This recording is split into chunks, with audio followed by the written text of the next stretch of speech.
Bismillahirrahmanirrahim. Assalamualaikum warahmatullahi wabarakatuh.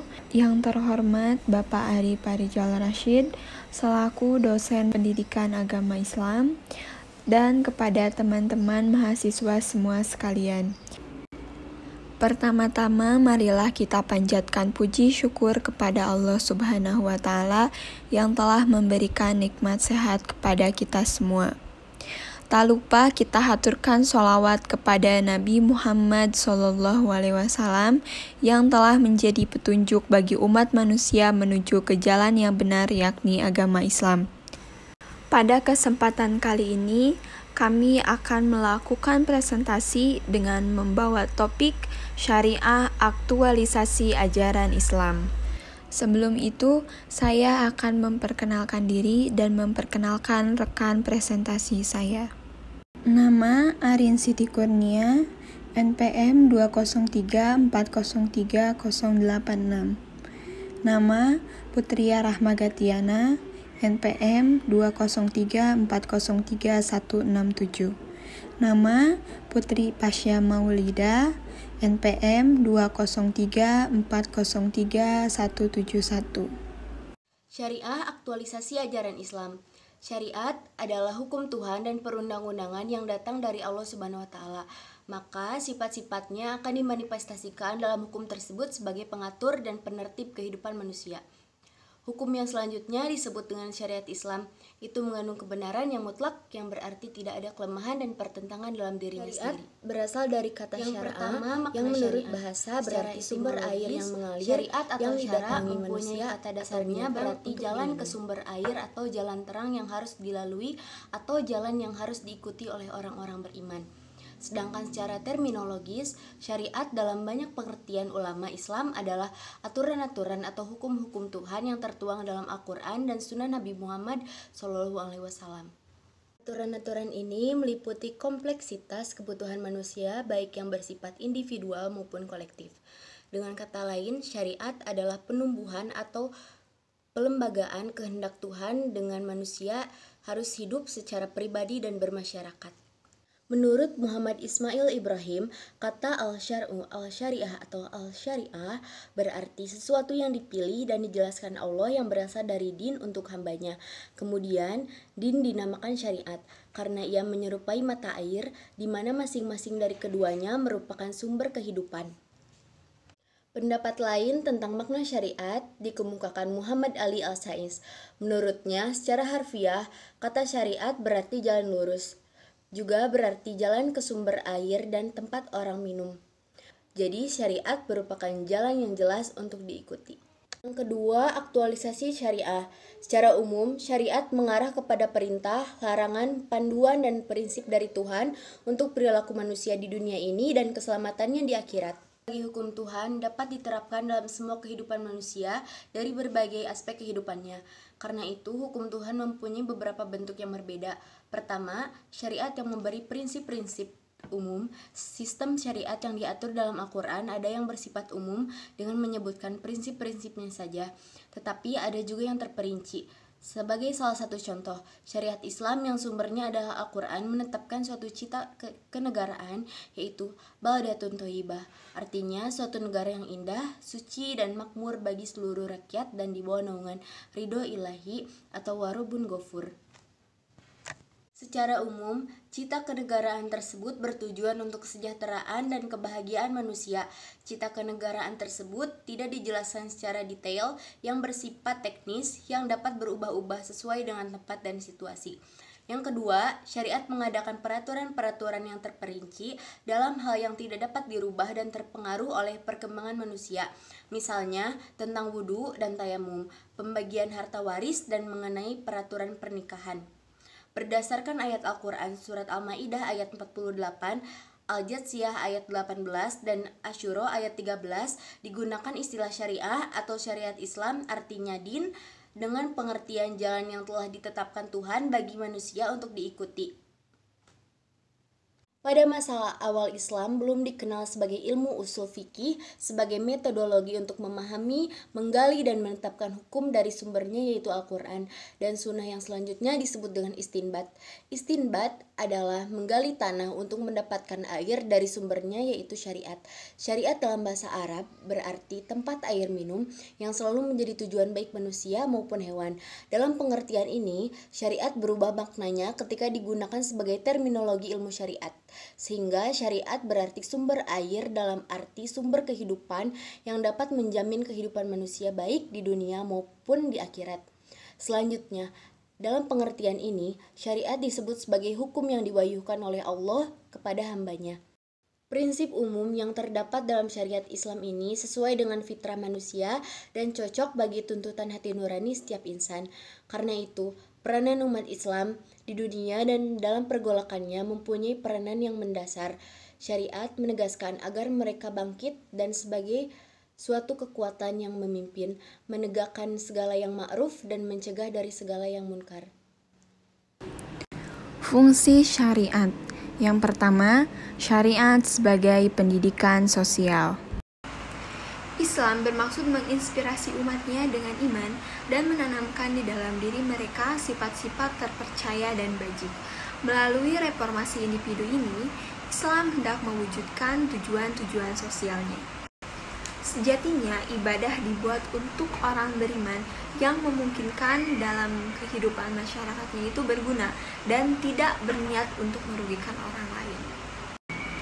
Beribadah dalam Islam bermaksudkan untuk memurnikan pikiran dan hati dari kebusukan, egoisme, serta kegembiraan yang berlebih terhadap materi. Misalkan saja dalam sholat, Islam mengajarkan manusia tentang kedisiplinan. Saat sholat, kita tidak boleh melirik, menoleh, tertawa, bermain, bercanda, serta gerakannya pun sesuai dengan aturan yang telah ditentukan. Yang kedua, syariat sebagai keadilan. Keadilan merupakan tujuan Islam dan syariat dalam upaya memurnikan karakter dalam lingkup sosial yang bertujuan untuk mewujudkan keadilan. Konsep dasar dalam Islam menjadikan sebagian daripada keimanan, karakter, dan kepribadian orang yang beriman. Jadi, konsep dasar dalam Islam bukan hanya keadilan yang dibatasi oleh suatu keadilan yang formal. Yang ketiga, syariat sebagai perwujudan kebaikan. Syariat Islam menjelaskan bagaimana memelihara kemaslahatan dalam lingkup ibadah untuk mencegah kerusakan dan memfasilitasi kebaikan baik bagi individu maupun masyarakat. Masyarakat didorong untuk menjadi anggota masyarakat yang berguna sehingga kerja keras dalam menafkahi keluarga, mencari ilmu, dan berusaha mencari uang itu merupakan ibadah. Syariat sangat besar kaitannya dengan akidah karena pada dasarnya syariat merupakan institusi akidah. Dalam ajaran Islam, perbuatan yang tumbuh dari akidah atau iman disebut amal soleh. Al-Quran senantiasa menyebutkan iman dan amal soleh secara beriringan. Hal demikian mengisyaratkan bahwa iman tidak akan ada faedahnya bila tanpa amal soleh. Dan sebaliknya, amal soleh pun tidak akan ada faedahnya bila tidak didasari oleh iman. Apabila syariat Islam dikaji secara menyeluruh, maka akan terlihat bahwa di dalamnya itu ada norma-norma serta nilai-nilai yang luhur yang akan berguna bagi kehidupan manusia untuk mengantarkan manusia ke dalam kehidupan yang hakiki. Dengan demikian, tujuan syariat Islam adalah untuk menciptakan kedamaian bagi kehidupan manusia. Selanjutnya, antara fikih dan syariah. Yang pertama, ruang lingkup syariah. Syariah mencakup masalah akidah, ibadah, muamalah, dan segala yang berkaitannya dengan ketentuan Allah Subhanahu wa Ta'ala kepada hambanya. Sedangkan ruang lingkup fikih yang terbatas masalah teknis hukum yang bersifat amaliyah atau praktis saja, seperti hukum najis, hadas, wudu, mandi janabah, tayamum, istinja, sholat, zakat, puasa, jual beli, sewa, gadai, serta kehalalan makanan dan sebagainya. Yang kedua, syariat bersifat universal. Syariat bukan hanya berlaku buat suatu tempat dan masa yang terbatas, tetapi menembus ruang dan waktu. Kita menyebut ketentuan dan peraturan dari Allah Subhanahu wa Ta'ala kepada Bani Israel di masa nabi-nabi terdahulu sebagai syariat, dan tidak kita sebut dengan istilah fikih. Misalnya, ketika mereka melanggar aturan yang tidak membolehkan mereka mencari ikan di hari Sabtu. Aturan itu di dalam Al-Quran disebut dengan istilah syuro'a, yang akar katanya sama dengan syariat. Ketiga, fikih adalah apa yang dipahami. Perbedaan antara fikih dan syariat adalah bahwa fikih itu merupakan apa yang dialami oleh mujtahid atas dan bagaimana hukum ketika diterapkan pada realitas kehidupan pada suatu zaman dan tempat. Jadi, pada hakikatnya, fikih itu adalah hasil dari sebuah ijtihad yang telah lulus dari penyimpangan kaidah-kaidah berijtihad atas suatu urusan dan perkara. Sehingga sangat dimungkinkan hasilnya berbeda antara seorang mujtahid dengan mujtahid lainnya. Sedangkan syariat lebih sering dipahami sebagai hukum-hukum yang telah diterapkan oleh Allah Subhanahu wa Ta'ala dalam kehidupan ini. Fikih ikhtilaf. Fikih ikhtilaf adalah pokok pembahasan dalam ilmu fikih mengenai perbedaan pendapat antara ulama fikih. Dalam mempelajari fikih ikhtilaf, kita memiliki 3 poin penting yang harus dicatat. Yang pertama adalah perbedaan pendapat tidak dapat ditolak. Seperti yang kita ketahui, perbedaan pendapat antara sesama manusia pasti terjadi, termasuk di antara para ulama dan Rasul pun pernah terjadi perbedaan pendapat. Seperti contohnya yang terjadi pada zaman Nabi Musa alaihissalam bersama Nabi Harun, mereka pernah berbeda pendapat mengenai pendekatan dakwah terhadap umatnya. Dan ternyata dalam riwayat yang sahih, antara para malaikat pun pernah terjadi perbedaan pendapat, yaitu dalam kisah seorang pendosa yang bertaubat, yang telah membunuh 99 nyawa plus 1 nyawa. Mereka berbeda pendapat apakah orang tersebut dimasukkan ke dalam neraka ataupun ke surga. Dari sana kita dapat mengambil kesimpulan bahwa malaikat pun yang tidak memiliki hawa nafsu dan pasti taat kepada Allah Subhanahu wa Ta'ala serta tidak mencari keuntungan dalam aspek apapun, mereka pernah berbeda pendapat. Apalagi manusia yang memiliki banyak kekurangan dan kekhilafan. Yang kedua adalah tidak semua titik dapat berbeda pendapat. Perbedaan pendapat dibagi menjadi 2, ada yang diperbolehkan dan tidak diperbolehkan. Dalam buku PAI, karangan tim dosen PAI Universitas Siliwangi, tidak membaginya berdasarkan akidah dan syariah, tetapi membaginya berdasarkan perkara fundamental dan tidak fundamental. Akidah memang menjadi landasan keimanan, tetapi ternyata tidak semua tema akidah menentukan keimanan.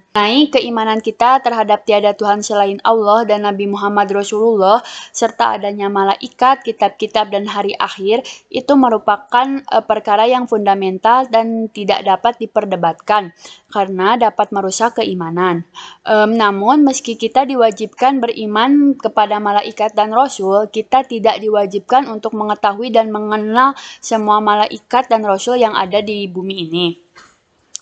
Begitu pula dengan beriman kepada hari akhir. Kita hanya diwajibkan bahwa hari akhir akan terjadi, tetapi kita tidak mengetahui bagaimana urutannya, bagaimana kejadiannya, dan kapan kejadiannya, kita tidak mengetahui hal itu. Bahkan lebih uniknya, mengenai Allah Subhanahu wa Ta'ala, bahkan banyak detail-detail subjek tentang Allah yang hasil ijtihad para ulama.